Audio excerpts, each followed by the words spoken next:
दोस्तों, नमस्कार, राधे राधे। कैसे हैं आप सभी लोग? उम्मीद है आप सब खुश होंगे, स्वस्थ होंगे, अपना ख्याल रख रहे होंगे, खुद को हील एंड पॉजिटिव कर रहे होंगे। बहुत बहुत स्वागत है आप सभी का एक बार फिर से हमारे इस चैनल पर। तो आज मैं फिर से आप सभी के लिए एक नई और फ्रेश रीडिंग करने जा रही हूँ।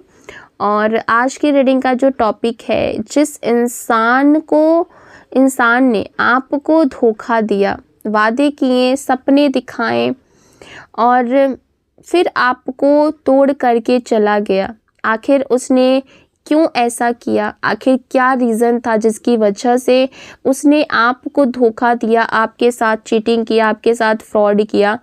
और वो इंसान क्यों आपकी रिस्पेक्ट नहीं कर रहा है? ये सारी चीज़ें आज की इस रीडिंग में हम देखने वाले हैं। एक बात का ध्यान रखिएगा कि आज की ये जो रीडिंग है, ये एक general, collective and timeless reading है। इसका मतलब ये है, आप इसे जब भी देखेंगे ये आपके साथ रेजोनेट ज़रूर करती है। जितना रेजोनेट हो उतना ही लीजिएगा, बाकी को दूसरों के लिए जाने दीजिएगा।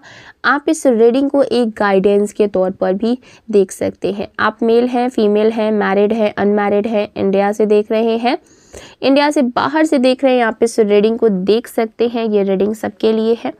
आपको क्या करना है, अपना नाम जो है वो कमेंट सेक्शन में ज़रूर से क्लेम कर देना है और अपने पर्सन का नाम अपने मन में 3 बार ज़रूर दोहराना है। इससे आप दोनों की जो एनर्जी है आज की इस रीडिंग से कनेक्ट हो पाएगी और हम सही जान पाएंगे कि डिवाइन एंजल्स हमें क्या मैसेजेस देना चाहते हैं एंड आपकी एनर्जी हमें क्या संकेत दे रही है।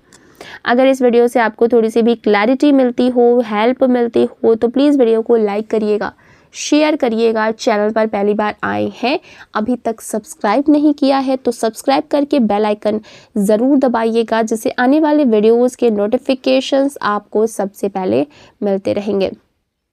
चलिए, सबसे पहले मैं आपको कार्ड्स बता देती हूँ, उसके बाद हम एनर्जीज़ को चेक करना शुरू कर देंगे।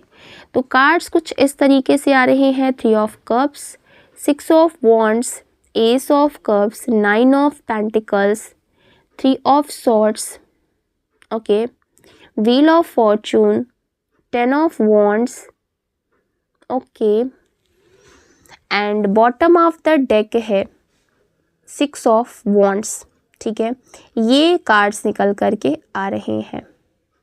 नंबर्स की अगर मैं बात करूं तो नंबर 8 की energy, number 6, number 11, okay, number 16, okay,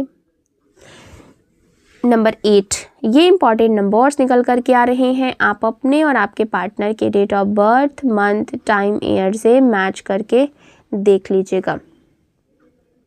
देखिए, अब देख लेते हैं कि आपको धोखा क्यों दिया गया। ठीक है, तो कार्ड्स यहाँ पर साफ तौर पर दिखा रहे हैं, यहाँ पर थर्ड पार्टी का इन्फ्लुएंस था। ठीक है, किसी तीसरे व्यक्ति की मौजूदगी आपके रिश्ते में थी, जिसकी वजह से आपको दुख दिया गया, आपको तकलीफ मिला। ओके, यहाँ पर किसी थर्ड पार्टी की एंट्री ने इस रिश्ते की नींव को हिला करके रख दिया। पर सच ये है कि असल दोषी सिर्फ थर्ड पर्सन ही नहीं था, सिर्फ थर्ड पार्टी ही रियल दोषी नहीं थी, आपका पार्टनर भी इसमें बराबरी का उसका हाथ था। क्योंकि अगर नीयत साफ होती, ठीक है, अगर प्यार होता आपसे, ठीक है, उनकी जो चीज़ें हैं, थॉट्स हैं, उनकी नीयत है वो साफ होती, ठीक है, तो कोई तीसरा इंसान बीच में आता ही नहीं। आपके पार्टनर की नीयत सही ही नहीं थी, तभी तो कोई तीसरा इंसान आपकी लाइफ में आकर के आपके जीवन में दखल दे गया। ये इंसान फ्लॉटिंग नेचर का था। ठीक है, इसे अटेंशन चाहिए था, इसे पावर चाहिए थी, इसे ईगो अपनी सेटिस्फाई करना था, इसे अपनी ईगो को फीड करना था। ठीक है, वादे इसने दिल से नहीं किए थे आपसे, जो भी इसने वादे किए, जो भी कस्में खाई, वो भी आपसे झूठी कस्में खाई। वो इन वादों पर कभी खरा ही नहीं उतरा। ठीक है, वादे इसने आपको अपने कंट्रोल में करने के लिए किया था, ताकि आप इनकी सारी बातों को माने, इसके इशारे पर नाचे। जैसे इसे लगा कि आप इमोशनली अटैच हो चुके हैं, ठीक है, इस पर्सन से आप इमोशनली रूप से जुड़ चुके हैं, आप इसे पसंद करने लगे हैं, आपका दिल इस इंसान से जुड़ गया है, ठीक है। तो इसका जो असली चेहरा है वो सामने आने लगा, इसका असली चेहरा सामने आने लगा जैसे ही इसने आपके इमोशनल साइड को देखा, ठीक है। देखिए, ये प्यार नहीं था, जो भी ये इंसान आपसे जुड़ा हुआ था वो ऑब्वियसली प्यार के लिए तो बिल्कुल भी नहीं जुड़ा था, ठीक है। देखिए, ये रिश्ता बराबरी का रिश्ता नहीं था, ओके।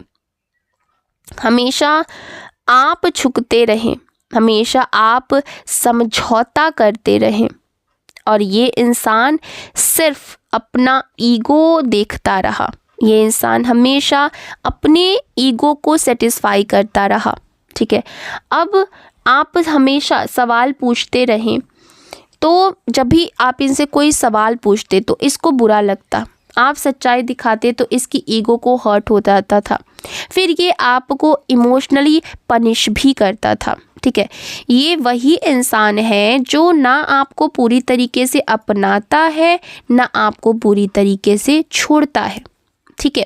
यानी कि आपको इसने बीच में लटका करके रखा है, क्योंकि इसे आपकी एनर्जी चाहिए, आपका प्यार चाहिए, आपकी केयर चाहिए, ओके। और इसे बदले में कुछ देना नहीं है, सिर्फ इसको आपसे लेना ही है। लेकिन आपकी फीलिंग्स, उसकी इसको कोई भी कीमत नहीं है, आपकी फीलिंग्स का इसको रत्ती भर भी कोई भी उसे घंटा फ़र्क नहीं पड़ता कि आप कैसे हैं, दुखी हैं कि खुश हैं, आप अपने जीवन में इसके लिए क्या महसूस करते हैं, इन सब चीज़ों से कोई फ़र्क नहीं पड़ता। इसको अपनी ईगो को सेटिस्फाई करना है, आपको कंट्रोल में रखना है। कुछ लोगों के लिए रीडिंग और भी डीप है, यहाँ पर कोर्ट कचहरी तक भी बात पहुँची है, झूठे इल्ज़ाम लगे गए हैं आपके ऊपर, एंड रिश्ते को तार तार कर दिया गया। आपका बैकग्राउंड अच्छा था, आपकी परवरिश अच्छी थी, लेकिन आपने सबके खिलाफ जा कर के इस इंसान को चुना, आपने किसी की भी बात नहीं मानी, अपने इमोशंस पर आपने ना कंट्रोल खो दिया, और आप इससे दिल से जुड़ गए इतना ज़्यादा कि आप इसके लिए किसी के भी अगेंस्ट जाने को रेडी थे। लेकिन इस इंसान ने आपके सेक्रीफाइसेस के बदले आपको क्या दिया? धोखा, अपमान और अकेलापन, ठीक है। ये इंसान बाहर से बहुत सीधा दिखता है, लोगों को लगता है कि ये बहुत अच्छा है, पर अंदर से इसका डबल फेस है, मैनिपुलेटिव है, नार्सिसिस्ट है। आपको इसने हाथ से नहीं मारा, उम्मीदों से मारा है, आपको शब्दों से नहीं तोड़ा, खामोशी से तोड़ा गया है। आप रोते रहे और ये देखता रहा, आप टूटते रहे, ये अपने आप को स्ट्रॉन्ग समझता रहा। हाँ, रातों को चैन नहीं है इसे भी, ठीक है, ये रात रात भर ये भी जागता है, पर आपको क्यों याद करता है? क्योंकि आपकी केयर इसको याद आती है, आपकी लॉयल्टी याद आती है, आपका झुकना याद आता है, आपका प्यार याद आता है। लेकिन आपकी तकलीफ़ पर इसे कोई भी गिल्ट नहीं है, इसे कोई भी रिग्रेट नहीं है, जिसकी वजह से वो आपको याद कर रहा है। कार्ड्स यहाँ पर साफ दिखा रहे हैं, इसका ईगो टूटेगा, इसका अहंकार टूटेगा, जिस पर ये अगली बार भरोसा करेगा वही इसे धोखा देगा। अकेलापन इसकी सज़ा बनेगा, डर इसका भविष्य होगा।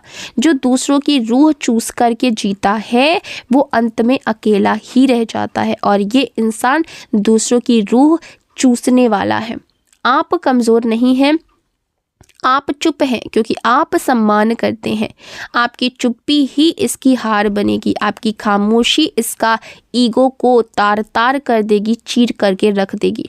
आप गिर कर के भी उठने वाले इंसान हैं, आपने नरक देखा है, आप कोर्ट केस, अपना अपमान, अकेलापन सब कुछ झेल चुके हैं। अब आपकी बारी है, इस रिश्ते को छोड़ना आपकी हार नहीं, आपकी सबसे बड़ी जीत है, क्योंकि ये प्यार नहीं था, ये इमोशनल जाल था। जिसने आपकी आंखों में सपने रखे वही आपको रात रात भर रुला करके गया। पर याद रखिए, जिसने आपको जीते जी मारा वो खुद अंदर से कब का मरा हुआ है।